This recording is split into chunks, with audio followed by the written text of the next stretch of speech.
Hey YouTube, Ed here with Jack of All Trades, and welcome back to another video. So I gotta come right out and say it, I've been busy as a one-legged man in a butt-kicking contest.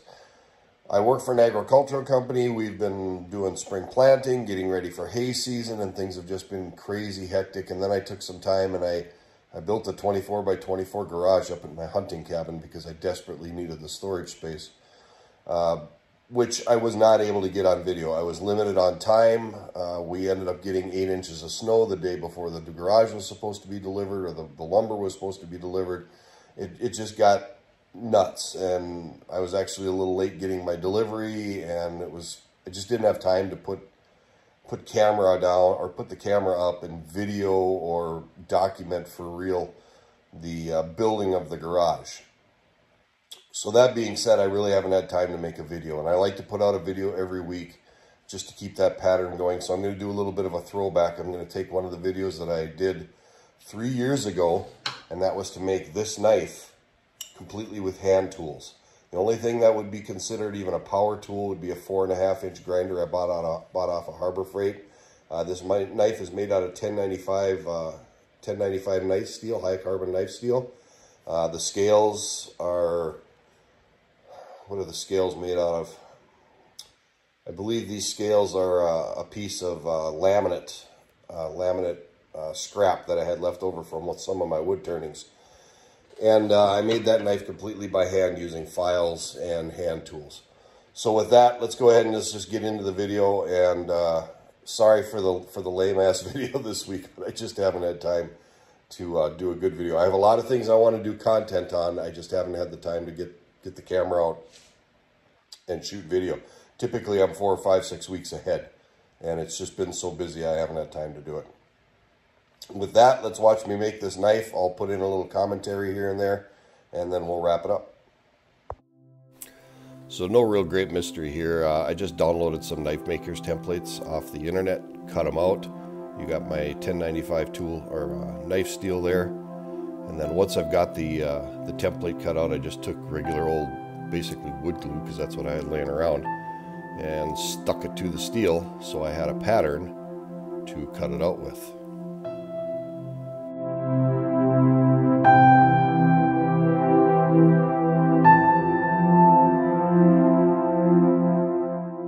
So here I'm just center punching the holes for the rivets when I put the knife scales on, and then a hole for a retainer strap.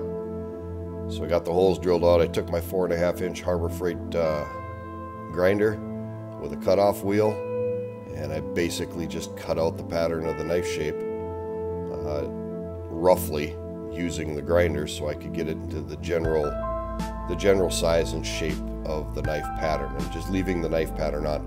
Now I did notice the wood glue actually stuck really well. Held up good to the heat from the grinder, cutting the metal. It didn't want to seem to peel up, and it was actually very solid. So the wood glue was a good choice. I'm sure Elmer's glue would have worked fine, but I didn't have any just plain old Elmer's school glue, if you will, laying around, so the wood glue worked really good. Clamped it down good to a surface. Of course, I ground it outside because I didn't want all that mess in my shop, but went really well. This actually was probably about the easiest part of the whole process. Of course, I always wear eye protection and hearing protection when you're doing this, and any other PPP you feel you might need, but the grinder is quite loud. Here I'm just using a flap disc wheel to kind of smooth out the edges and clean everything up to make it a nicer shape.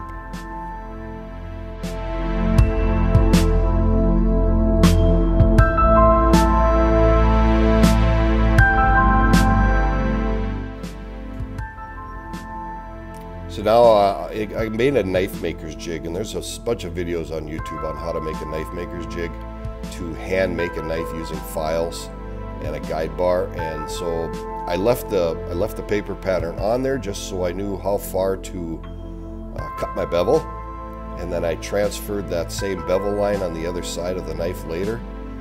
But I did all of this bevel shaping by hand with a file. Now I will admit that a new file would certainly help, and that's what I bought. I bought a new file off of Amazon, and it did make a big difference. Now here I've got the knife flipped over, and you can see it's black because I colored it with Sharpie because I needed to be able to scribe a line to outline the bevel, so I knew how much material to take off to make the bevel.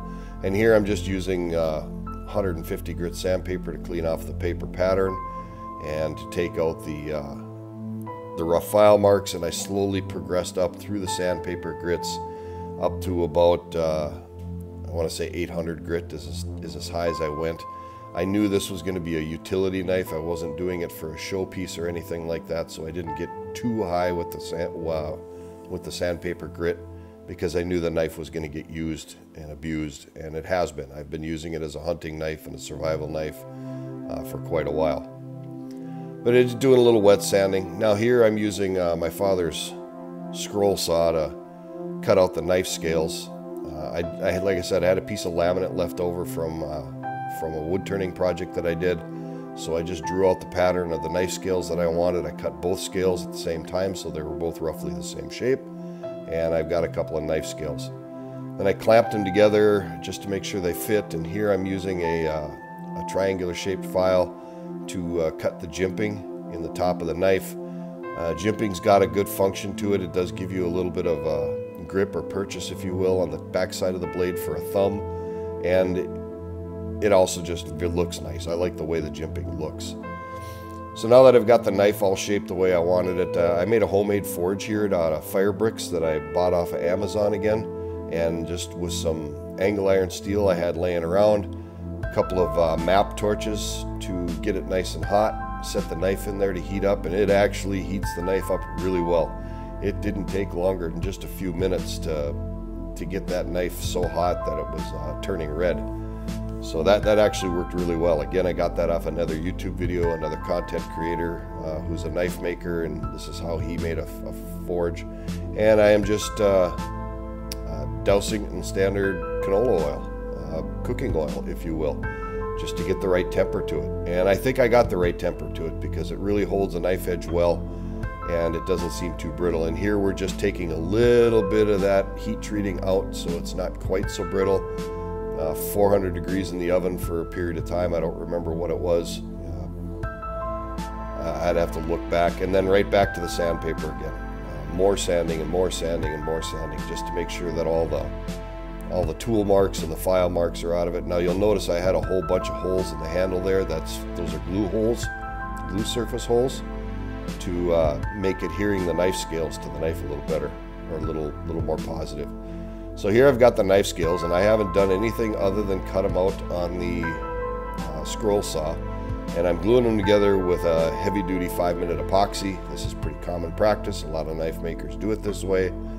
The key thing that I took away was to put glue on all the surfaces, clamp them together. It's going to make a mess. Just expect it, and it did. So I clamped them together. You don't want to clamp too tightly, because it'll squeeze the glue out too much, and you won't have any glue left to do the job. Then I went ahead and I cut off the brass rods that I use for pinning rivets.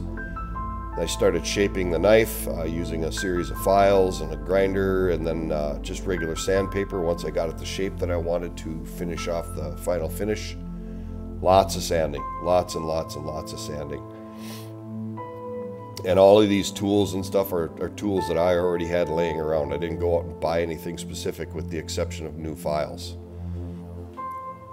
So there you can see I basically have the knife the way I want it. Now I'm taking Birchwood Casey's Perma Blue, and I'm turning the knife black, which was the plan all along. I always wanted to have the knife black right from the beginning, and I knew I was going to do that.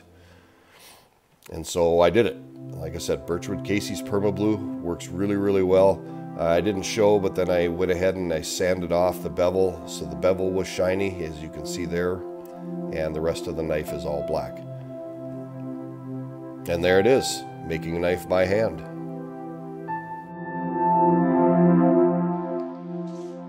And there you go. So, like I said, I was just so busy, I really didn't have time to put out a great video this week, and I apologize that this one's kind of lame.